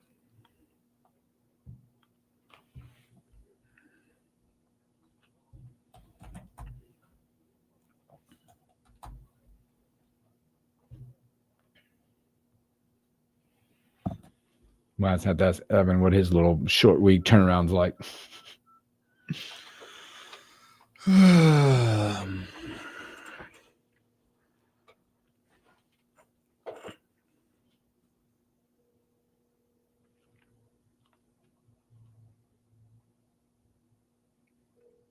It's a place I just don't know if I ever want to go. Where? Huh? Where? Penn State. Oh. Just to travel. I'm glad I didn't make that trip this year. Just to travel. 16 hours to watch that performance would have been brutal.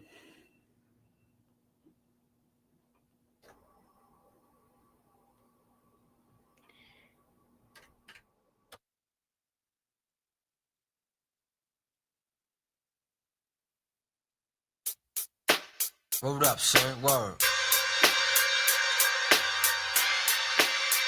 Yeah. To all the Welcome back in the morning hookup. Happy Monday. It's for our guy from the Ohio World Herald, Evan Bland. Evan, happy Monday. Happy Monday, guys. Well, you're back.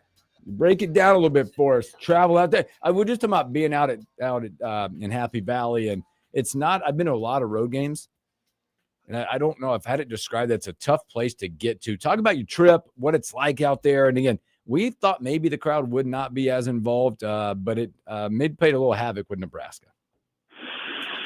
Yeah, it's kind of the Purdue of the eastern side of the Big Ten. Like, it takes a little intention. You don't just happen upon Happy Valley. Mm-hmm. Like, you have to really be intentional about getting there. So we flew to Pittsburgh and then drove 2.5, 3 hours through central Pennsylvania to get there. And it's, just a couple roads into the community, and smaller college town for sure once you get there. But it's I thought the crowd was okay. Like, it was good. It wasn't top notch Penn State. This wasn't white out against Oregon levels. Part of that was because the students were on Thanksgiving break already, and so I think the student section, I would put it at maybe 2/3 full. And Nebraska, I thought, had some decent representation in the crowd too. But the crowd got into it a little bit early, and they were doing the Terry chants for the interim coach, mm-hmm. Terry Smith, there toward the end. But I would put the crowd factor pretty far down the list in terms of what went wrong for Nebraska and why that game didn't go their way. But it's a cool setup for sure. It's they're renovating the stadium. It's like a $700 million campus athletics modernization that they're doing. So their press box just wasn't there. It had been demolished, and so that part was being fixed up. But cool atmosphere for sure. And obviously wish the game would have been a little more interesting, especially in the second half. But that's just how it went this time. Now, Evan, when you look at this game and you go, okay, do you think there were more questions that come out of it, or we already knew the answers to this game? Obviously, with the documented stopping the run on Nebraska's side, taking a freshman quarterback into an environment like that. Was there more, like, did you leave with questions or going, all right, we kind of knew? Because I'm having a trouble with gaining my emotions of a game like mm-hmm. this on the road. I think the way that I would put it is that it was a game that challenged the things that Nebraska thought that it did well. Like, special teams was probably its shakiest game to this point. The Emmett Johnson Heisman campaign certainly slowed down. He had the one nice run early, but was generally contained. Defensively, it kind of felt like maybe they had been making strides until you saw a game like this, when you knew what Penn State was going to do. Nebraska talked about it all week. They were going to attack the edges of the defense outside the hashes, and And they continued to do that, and Nebraska couldn't stop it. And Penn State was able to wall them off at times and stick to the blocks and let their future NFL running backs do their things. So I think that's probably the part that kind of shakes you a little bit. Like I thought this game was different from the Minnesota game in that Gophers loss to me was more mental stuff for Nebraska. You think about that was when the Penn State opening was there. That was John Butler saying he didn't call as aggressive of a game as he wanted. That was Nebraska not fully committing to a full workload for Emmett Johnson. So like that to me was more cerebral. This one was a reminder that like, hey, Nebraska, if they had a plan and they knew what was coming, and I think they did, they just couldn't stop it. And to me, that's it's disconcerting in a different sort of way. It tells you that the development that's going on still has a ways to go. I think you'll probably hear Matt Rule today talk about the youth of the roster again. Maybe that's something that showed up on Saturday night where Penn State had 30 plus seniors being honored and a lot of guys that had come back hoping for a national title run. Nebraska is still pretty young, especially in its front seven.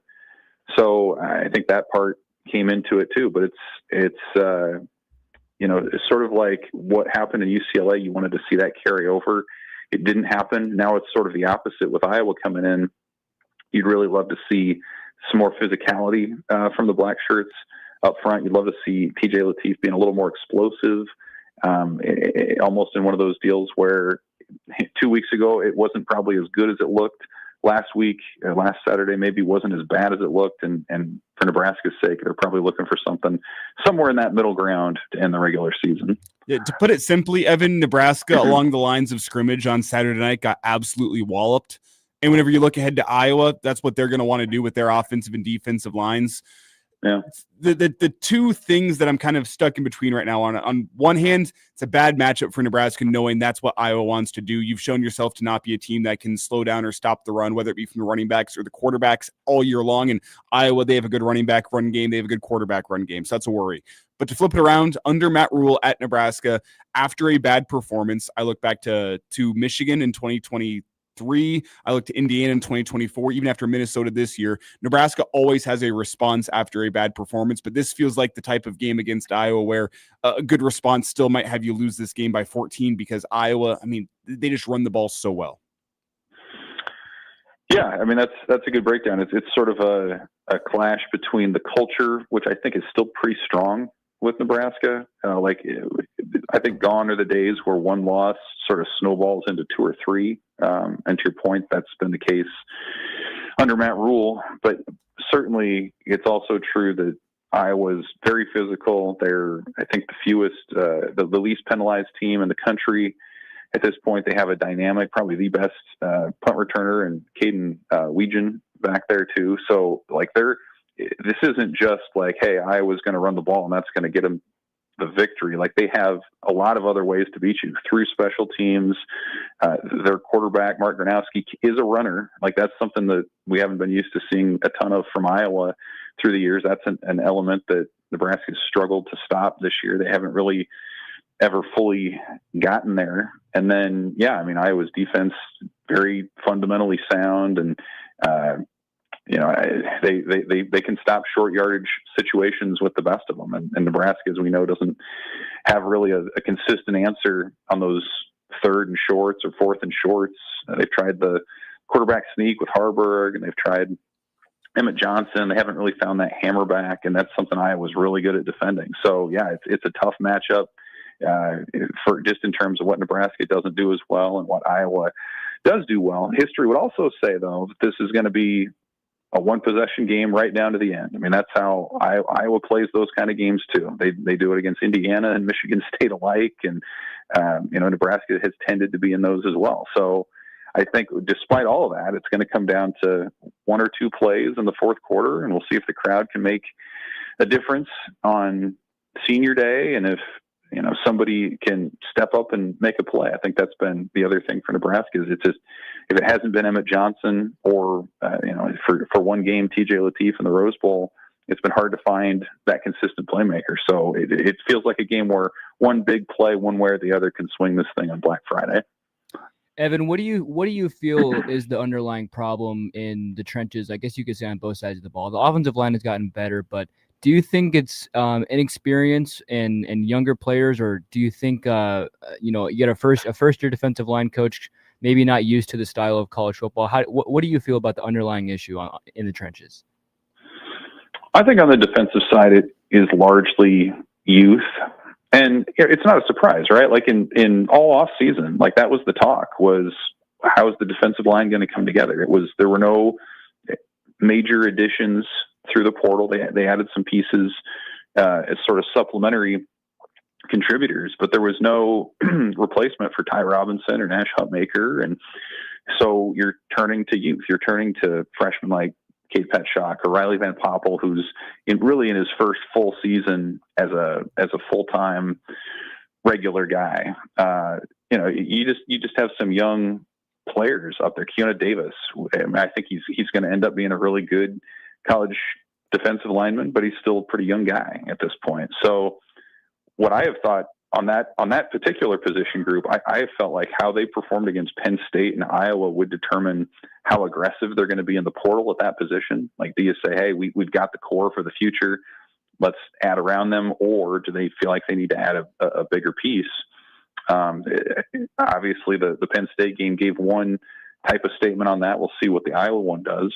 And then, on the offensive side, I thought, the line only gave up the one sack, which was certainly progress. That's an older group. It's going to largely reset next year, but they have struggled to get that push. Like we mentioned, the third and shorts, the fourth and shorts, rarely have they been the ones, it seems, pushing the pile forward. Emmett Johnson did get to 100 yards, but half of it came on the one run in the first quarter, and it was just a little bit more tough sledding for him. So I kind of get the sense that's, some of that's physical, some of that's scheme. How do you put those guys in the best situation for success? But I think it remains clear, and certainly the Penn State game made clearer, that both lines of scrimmage are going to be points of emphasis in the portal here when that opens in January. Again, we're speaking to Evan Bland with the Omaha World Herald. Well, Evan, let's I know there's going to be stories out there, obviously, come after Friday. Give me the thoughts on the optics of the program under Matt Rule year 3, whether it be 7-5 or 8-4. Those are going to be two totally different stories in optics when you look at year 3 under Coach Rule. Yeah, I mean, if you can beat Iowa to end the year, and this hasn't been a great Iowa team. They've lost a lot of close games as well. So it would be a good win. It'd probably be their best win of the season. I think you could say that. Cincinnati is still pretty high up there. It was a top 5 win in the Matt Rule era in his third year. I think that's fair to say. And just the emotions that come with beating Iowa. Again, if you're Nebraska, you've done it once in the last decade, and you've come close a whole bunch of times. I think the last 5 or 6 Iowa games that they've won have been one possession against Nebraska. So they've all been close, and this one's going to be close, but you got to find a way to get over the top. And if you go 8-4 after making a bowl game last year, I think that's something that fans could point to and say, okay, and you went 500 in the month of November, like, okay, you can build on that. That sends you to, Florida potentially for a bowl game. Okay. You can work with that and have a big off season and know that your coach is locked up and your resources are there to build that roster for next season. If you lose, I mean, it's more Iowa frustration. It's an improvement on that record from a year ago, but I think what you'd hear is a lot of talk about how the schedule set up for a lot better. Home games against Michigan and USC that didn't go their way. You laid the egg against Minnesota. Penn State humbled you physically. And then if you were to fall to Iowa to end the year, I think it's just a reminder that there's a lot of development that needs to continue to take place. There are roster reinforcements that need to happen. And there'd probably be a greater sense of urgency, a little more urgency, a little less celebration if that Iowa game goes the way of the Hawkeyes. Evan, are you looking at bowl game projections just yet? I mean, we can talk about what 7-5 and 8-4 means for the offseason, but it also means a heck of a lot for a potential bowl game as well. Have you done any research there? Or are you just waiting to see what happens on Black Friday first? Oh yeah, sure. I mean, I've seen the projections, and you see kind of how things break down. Some of that's going to depend on, if Michigan can upset Ohio State again, that moves everybody up a rung. You presumably then Michigan's a playoff team, but I think if it plays out the way that it's likely to, Michigan would go to the Citrus, and you can Nebraska at this point. To me, it feels like they're playing. If they lose, it's probably Las Vegas. If they win, you're talking about Tampa. I mean, that's kind of where it's at this point. The Rate Bowl, I suppose, maybe, or Nashville potentially could still be in play depending on how some of these other games break down. But it kind of feels like it'd be one or the other. If they lose and go to Las Vegas, their opponent, you kind of hear, could be Utah, could be Arizona State, which would be really fascinating with Jeff Sims as the starter over there to see how that would play out. But certainly if you were to win, go to Florida. That's as premier a destination as Nebraska's had in more than 10 years. It'd be good for recruiting and all the rest. So I think that is kind of one of the fun byproducts of the season that they have had, is you're not talking about will they qualify, you're talking about how good is the bowl going to be. So I think a couple pretty good destinations regardless, though obviously I think Nebraska would prefer Florida at this point. Evan Bland with us here from the Omaha World Herald. And Evan, as we kind of start looking ahead to the off season, what do you make of everything that's gone down? TJ Lateef, Dylan Raiola, is there a battle there? What does the future hold for the Raiolas? We really don't know. I mean, I said it a couple weeks ago. I thought Emmett Johnson's decision might be the biggest story of the offseason. As weeks go by, it looks more and more likely he's going to be a guy that's off to the NFL. What do you make of that Lateef-Raiola battle that we might see this offseason and the drama that could entail? Well, I think there's still the one more game against Iowa that will inform that quite a bit. So Lateef's had 2 starts now. One, he looked really good at UCLA. One, he was tough, but didn't certainly have the stats or the production around him at Penn State. So if he can be a guy against Iowa who can be a threat with his legs and can show that accuracy and build on what just happened in Happy Valley, then yeah, I think that's a discussion in the offseason for sure. To me, though, it's still less about Dylan versus TJ and more about the style of the offense that Nebraska wants to have into the future. I mean, one is pocket passer, the other is mobile threat. And we've seen kind of the ups and the downs, the pros and the cons of each style of play. And honestly, the decision may not come down to what Nebraska decides. It may come down to how big of an offer some other team makes to TJ Lateef to come be their starter now and to have that open path to playing time.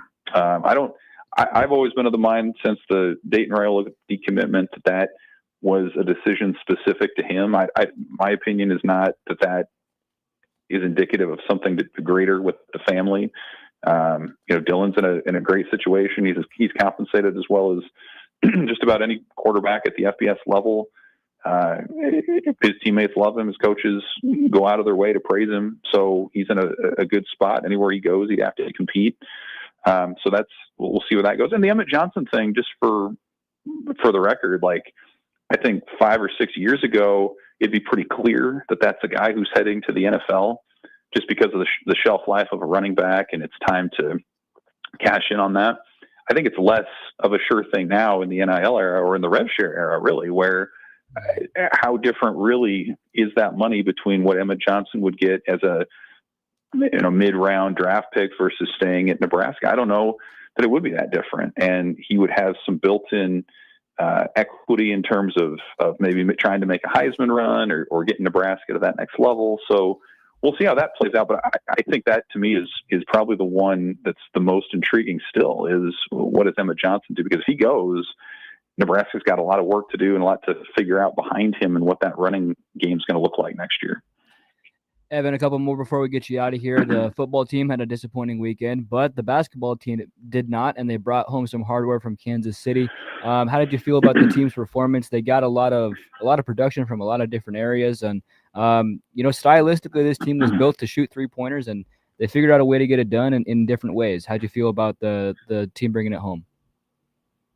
Yeah, an exciting weekend in Kansas City for sure, and maybe the most impressive part about that win over Kansas State was doing it in a hostile environment and having to come from behind and making some clutch shots down the stretch. That was a game where they didn't shoot great, and yet they were still able to find a way to win and kind of out tough the Wildcats down the stretch there. So, I mean, they keep finding a way, and Winthrop should be a tune-up here early this week, and obviously Creighton's looming here in the not too distant future to probably, obviously set the tone for what they're going to do in the non-con. But I thought probably my biggest takeaway, and again, I caught bits and pieces this weekend out at Penn State, but my biggest takeaway was like Nebraska refuting the early narrative that they're going to live and die by their shooting percentage. And again, the way that they can be competitive, find other ways, even if the threes aren't consistently falling. I think that was probably the most encouraging piece, is that for any good basketball team really, is that you can find different ways. Yeah, anybody can be competitive when you're in the zone and the net looks, huge. But how do you figure it out on the other nights? How do you figure it out when the crowd's not backing you at every turn? I thought Nebraska showed a lot in that way, and it continues to sort of increase, kind of up the ante for what this season could be for them. Well, Evan, thanks as always for hanging out with us on a Monday. I know you've got a short turnaround too, as you had to get back, and now you got to keep covering stuff. But we appreciate you so much. Take care of yourself. Have a great Turkey Day as well. Hey, same to you guys. Appreciate you. See ya. Thanks, Evan. Evan Blaine, on My World Herald. Great stuff from him. Let's take our final break. Come back with stories that we missed.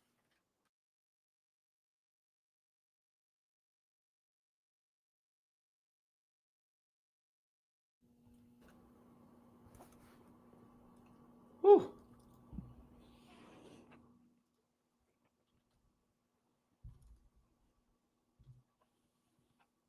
If you guys are college basketball fans, there's some great college basketball on today. Yeah, there is. I'll be watching high school football and Monday Night Football.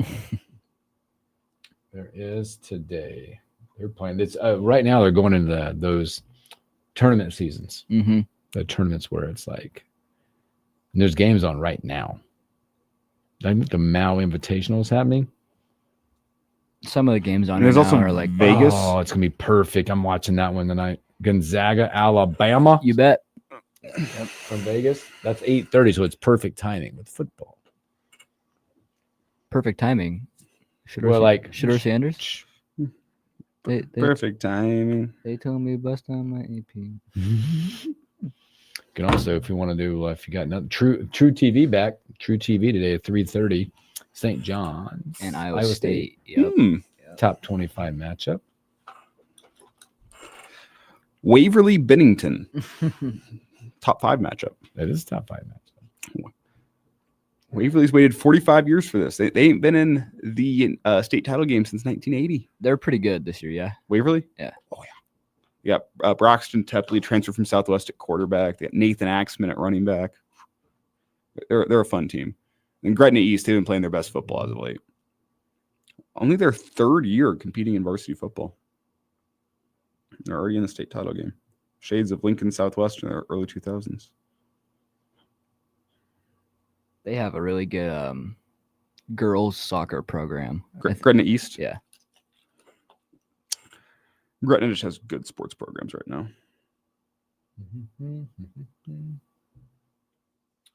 All right. There's some good stories out there.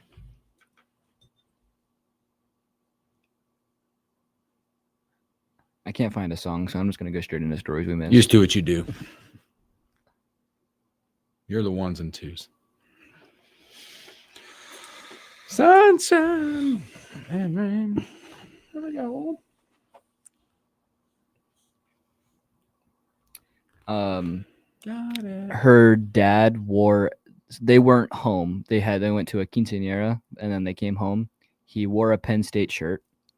And then they asked me if I wanted a cup of coffee, which it was like 9:30 at night, which I guess is normal in their culture to drink coffee that late. That's how my family does it. And she brings it to me in a Penn State cup. Oh my gosh. Was there anything in the coffee?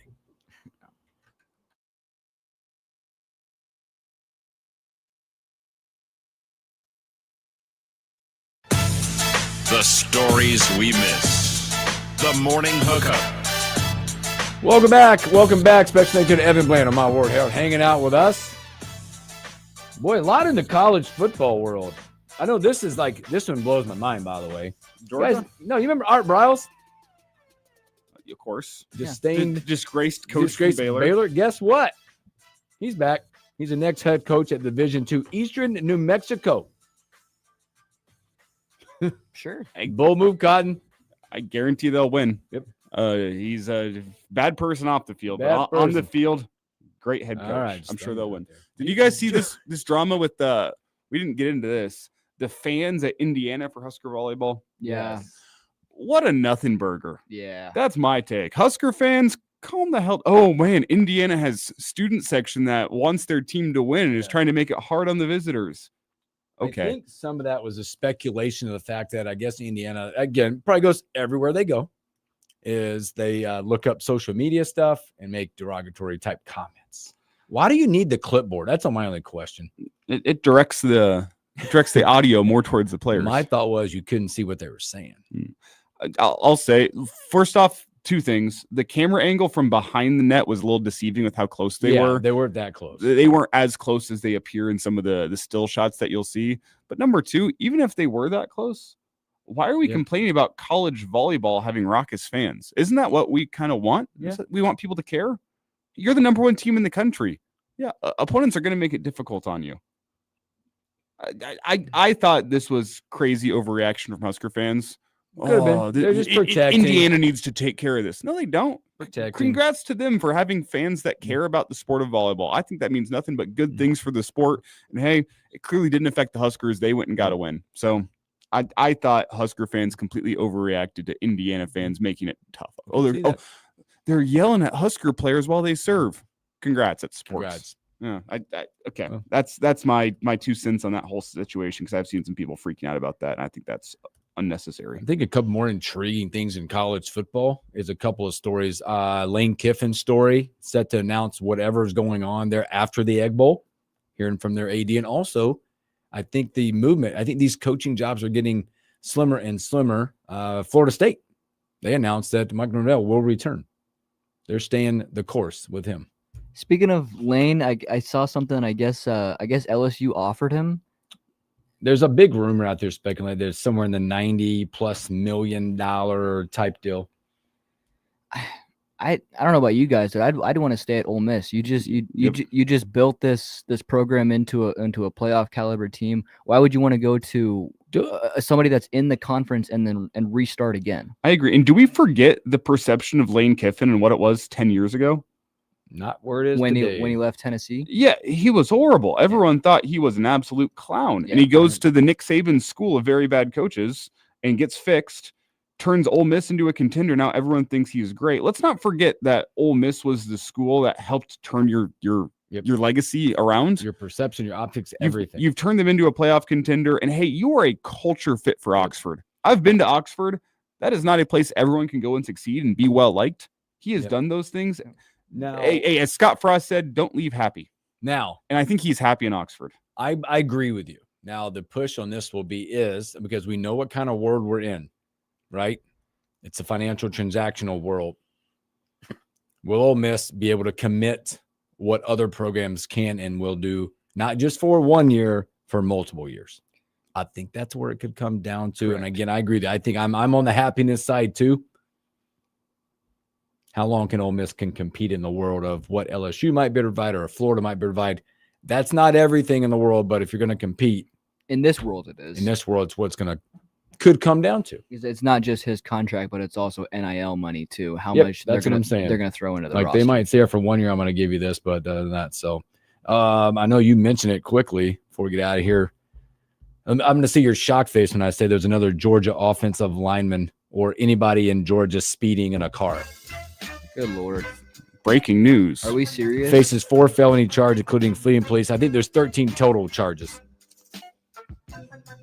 As our good friend Justice Rhodey would say, breaking news, fork found in the kitchen. Yes. What a likely place, likely thing to happen for a Georgia. Weird one out there.